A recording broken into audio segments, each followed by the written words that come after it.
Your leader has read the unredacted report, does know who the MPs are. So far, Canadians have no evidence that your party or your government has pursued any other investigation about the possibility of those MPs or those senators acting as foreign agents. Why not? Well, I know math is not the Conservative Party of Canada's forte. And the budget will balance itself. So,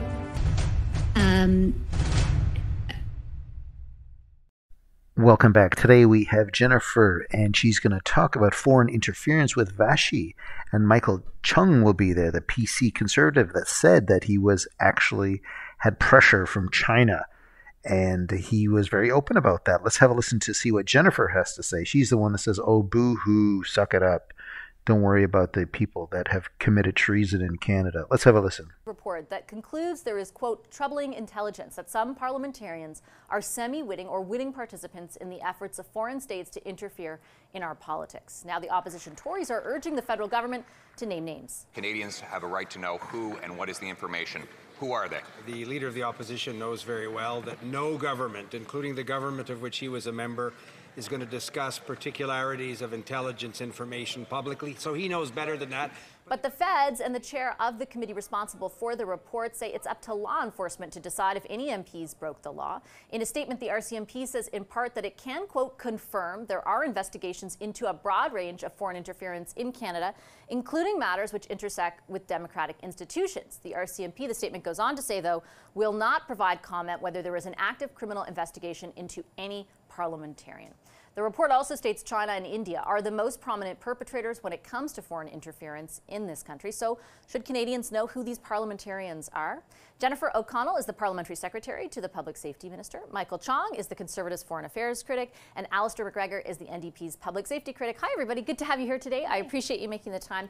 Ms. O'Connell, I'll start with you. Your government, as we said in the introduction, has said that it's up to the RCMP or law enforcement more generally to investigate and then pursue charges if it's warranted. But we heard from the director of CSIS this week who said because of the difficulty of presenting intelligence as evidence or turning it into that in a court of law, there are other avenues through which this should be pursued. For example, somebody can be determined not able to run in a nomination or kicked out of caucus. Why is your government not even allowing for that? Well, in fact, we are allowing for party leaders to get security clearance and be able to read the full unredacted report, which will provide them with additional insight. But the same challenges around intelligence to evidence also exist if there was to somehow be a list of names released without context and ensuring that any sort of intelligence is also corroborated.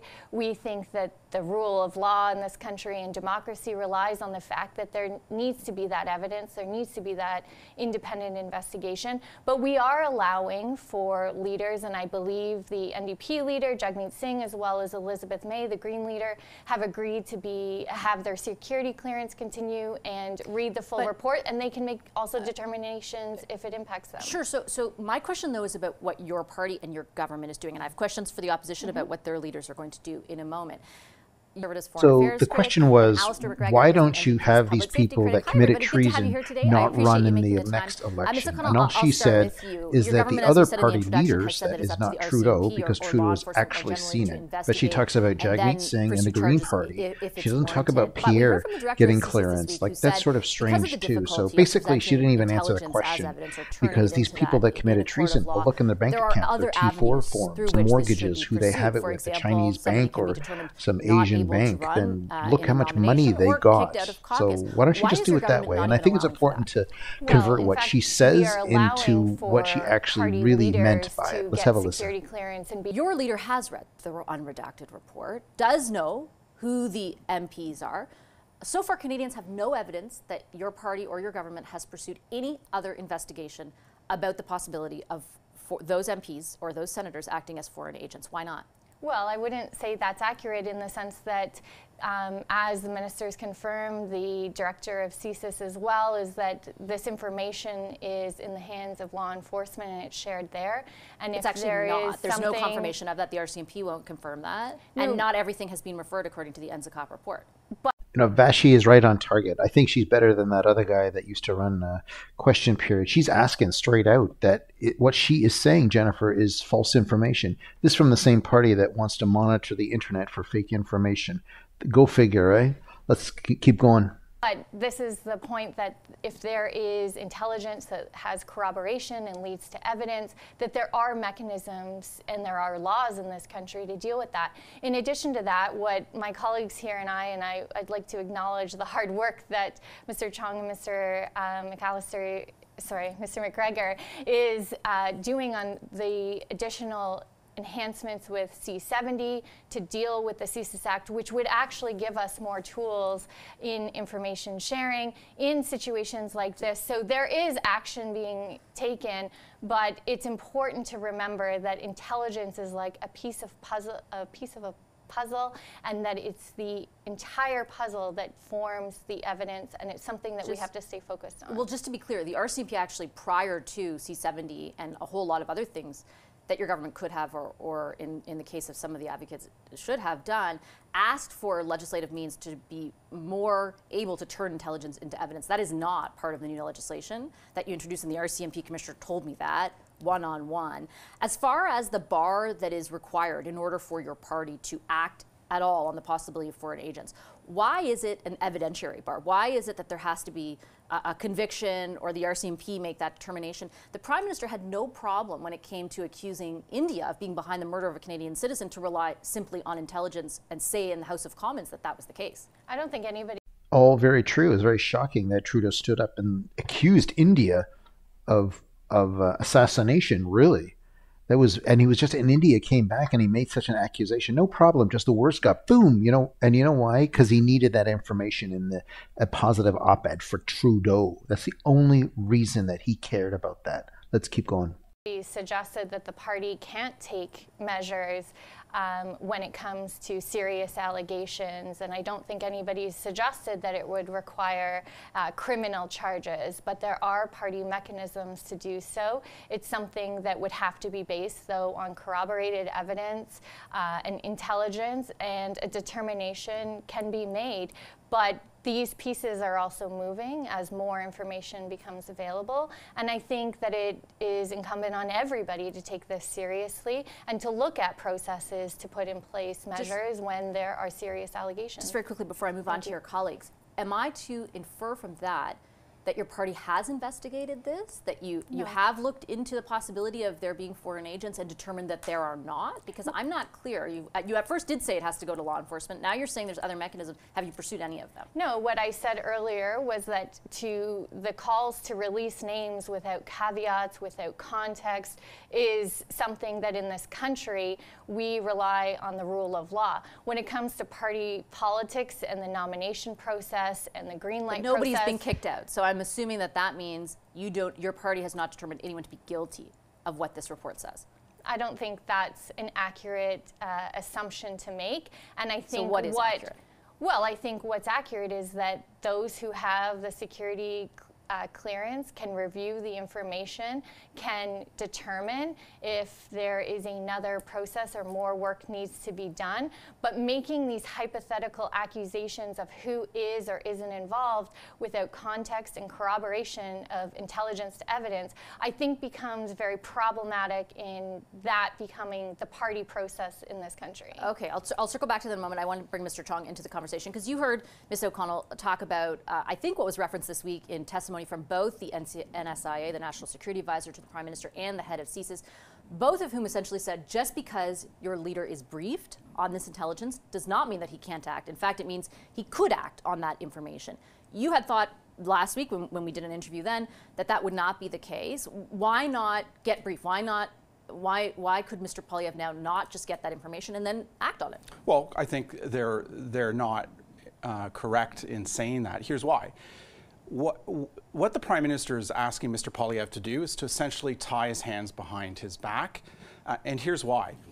The Prime Minister is asking Mr. Poilievre to go through the Treasury Board Secretariat's policy on government security.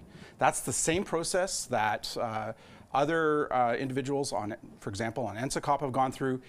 That process would require Mr. Poilievre to sign an undertaking and to swear an oath of secrecy, not to divulge this information to anyone else, and therefore not be able to tell anybody else to act on this information to hold individuals accountable. Respectfully, like, am I supposed to believe you over the director of CSIS? Yes, you are, because I think the director of CSIS and the RCMP may not be as knowledgeable about the processes under the Reform Act that govern party caucuses in the House of Commons and the other processes internal to parties that govern the conduct of their members and caucus. But maybe they're less worried about those processes and have national security law in mind instead. Look, just to get into the details, the leader has no authority to remove a member from caucus in the Conservative caucus. Under the Reform Act rules, that is up to the 120 or so elected members of Parliament on a secret ballot vote, and they're certainly not going to vote without information.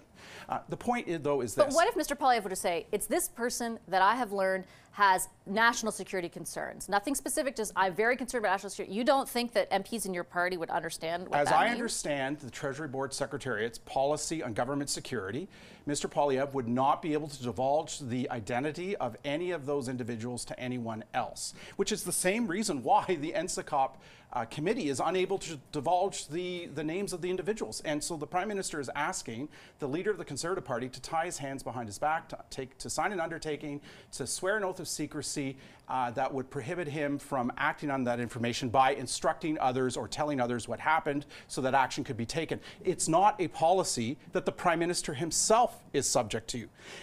And that's why we're calling on the Prime Minister to publicly release the names of those parliamentarians who knowingly and wittingly assisted a foreign state to the detriment of Canada and its people. But they're accused of that. We don't know that that's the same thing as it happened.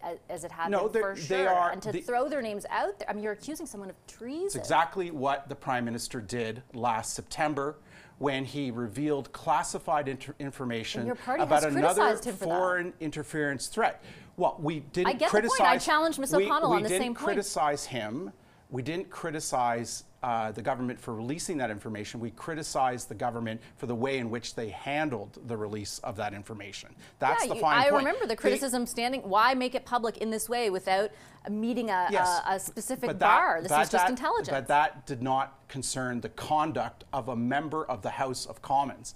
And these allegations, this information, concerns the conduct of several members of Parliament in the last Parliament and in the current Parliament. And the threshold for being a member of Parliament should not be that you committed a criminal offence against the interests of the people of Canada. It should be a bar that says that you owe a duty to your constituents and to the people of Canada. And clearly, that bar was violated when members of the House conveyed confidential information to foreign intelligence officers and to a foreign state. I think it's serious. That's why I wanted to do this panel. I don't disagree with that anyway. Yes. I'll get you in a second, Mr. McGregor.